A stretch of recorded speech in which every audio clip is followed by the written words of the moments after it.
দমদমে পানশালার বাইরে গুলি চলল। দমদমের মাঠকলের কাছে পানশালায় গুলিবিদ্ধ পানশালার ম্যানেজার। কি হয়েছে ঠিক জানবো, কথা বলবো আমাদের প্রতিনিধি সমীরণ পালের সঙ্গে। সমীরণ, এক্সপ্রেসওয়ের ধারে এই পানশালা এবং পানশালার ভেতরেই বচসা হয় এবং বচসা হওয়ার পর মত্ত অবস্থায় যুবক বাইরে বেরিয়ে আসে এবং যুবকের সঙ্গে পানশালার ম্যানেজারের বচসা তুমুল পর্যায়ে পৌঁছয়। সেই সময় ওই যুবক তখন বাইকে করে বেরিয়ে যাওয়ার চেষ্টা করছিল, তখনই ওই ম্যানেজারকে লক্ষ্য করে গুলি চালায়। পেটের বাঁ দিকে গুলি লাগে। গুলিবিদ্ধ ওই পানশালার ম্যানেজারকে রাতেই নিয়ে যাওয়া হয় আর.জি. কর মেডিকেল কলেজ হাসপাতালে। অবস্থার অবনতি হয়, তাকে এখন নিয়ে যাওয়া হচ্ছে বাইপাসের ধারে বেসরকারি হাসপাতালে। কেন গুলি চালানো হলো, প্রাথমিকভাবে পুলিশেরা মনে করছে যে পানশালার ভিতরে বচসার জেরে বাইরে তুমুল বাকবিতণ্ডা শুরু হয় ম্যানেজারের সঙ্গে এবং তার জেলে ম্যানেজারকে লক্ষ্য করে গুলি চালায় ওই যুবক এবং তারপরেই তার পেটের বাঁ দিকে গুলি লাগে। গুলিবিদ্ধ অবস্থায় তিনি এই মুহূর্তে হাসপাতালে ভর্তি রয়েছে।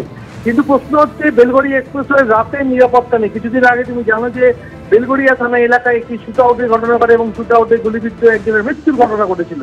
তারপরেই আমরা দেখতে পাচ্ছি দমদম থানা এলাকায় সেখানে শুট আউটের ঘটনা এবং বেলগড়িয়া এক্সপ্রেসওয়ে, রাতের বেলগড়িয়া এক্সপ্রেসওয়ে ব্যাঙের ছাতার মতো গজিয়ে উঠেছে পানশালা। এই সমস্ত পানশালা নিয়ে বিভিন্ন এই রাস্তায় নিরাপত্তা নিয়ে যথেষ্ট প্রশ্ন উঠেছে এর আগেও। কিন্তু গতকাল রাতে যেটা দেখা গেছে যে পানশালার বচসা এবং বচসার জেরেই বাইরে গুলি চালানো এবং শুট আউটের ঘটনা ঘটেছে, তাতে গুলিবিদ্ধ ম্যানেজার।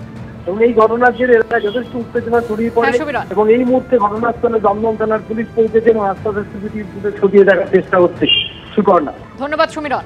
মহেশতলা কাণ্ডের পরে এসডিপিও এবং রবীন্দ্রনগর থানার আইসি বদলি। রবীন্দ্রনগরের নতুন আইসি হলেন মালদার রতুয়ার সিআই সুজন কুমার রায়। রবীন্দ্রনগর থানার আইসি মুকুল মিয়াকে পাঠানো হলো দার্জিলিংয়ে। মহেশতলার এসডিপিও কামরুজ্জামান মোল্লাকে রাজ্য পুলিশের সশস্ত্র বাহিনীর 3rd ব্যাটালিয়নে বদলি করা হয়েছে। 3rd ব্যাটালিয়নের সহকারী কমান্ড্যান্ট পদে বদলি মহেশতলার নতুন এসডিপিও রাজারহাট থানার আইসি সৈয়দ রেজাউল কবির। কথা বলবো আমাদের প্রতিনিধি পার্থপ্রতিম ঘোষের সঙ্গে। পার্থপ্রতিম, যে ঘটনা ঘটেছিল মহেশতলায়, তারপরেই আমরা দেখেছি পুলিশের ভূমিকা নিয়ে একাধিক প্রশ্ন উঠেছিল, তারপরেই কি এই রদবদল? একেবারে দেখো, বিভিন্ন মহল বলছে গত বুধবার দিন রবীন্দ্রনগরে যে পরিস্থিতি তৈরি হয়, একবারে থানার সামনে পুলিশকে আক্রান্ত হতে হয়, তার জেরেই এই রদবদল হয়েছে।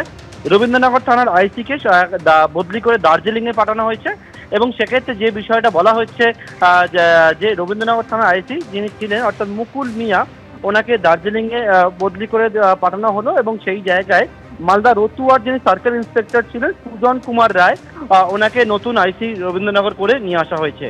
অন্যদিকে মহেশতলার এসডিপিও, যার অধীনে এই রবীন্দ্রনগর থানাটিও পড়ে, সেই মহেশতলার এসডিপিও কামরুজ্জামান মোল্লা, ওনাকেও বদলি করা হয়েছে এবং বদলি করে স্টেট আর্ম পুলিশের 3 নম্বর ব্যাটালিয়নের সহকারী কমান্ড্যান্ট পদে পাঠানো হয়েছে এবং সেই জায়গায় যিনি আইসি রাজারহাট ছিলেন এসপি পদমর্যাদার অফিসার সৈয়দ রেজাউল করিম, ওনাকে এসডিপিও মহেশতলা করে নিয়ে আসা হলো।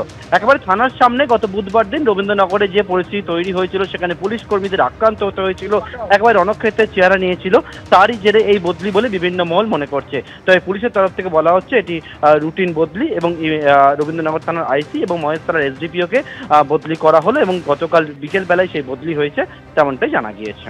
পার্থপ্রতিম, তুমি আমাদের সঙ্গে থাকো। মহেশতলা কাণ্ডের পরে এসডিপিও এবং রবীন্দ্রনগর থানার আইসিকে বদলি করা হলো। রবীন্দ্রনগরের নতুন আইসি হলেন মালদার রতুয়ার আইসি সুজন কুমার রায়। রবীন্দ্রনগর থানার আইসি মুকুল মিয়াকে পাঠানো হলো দার্জিলিংয়ে।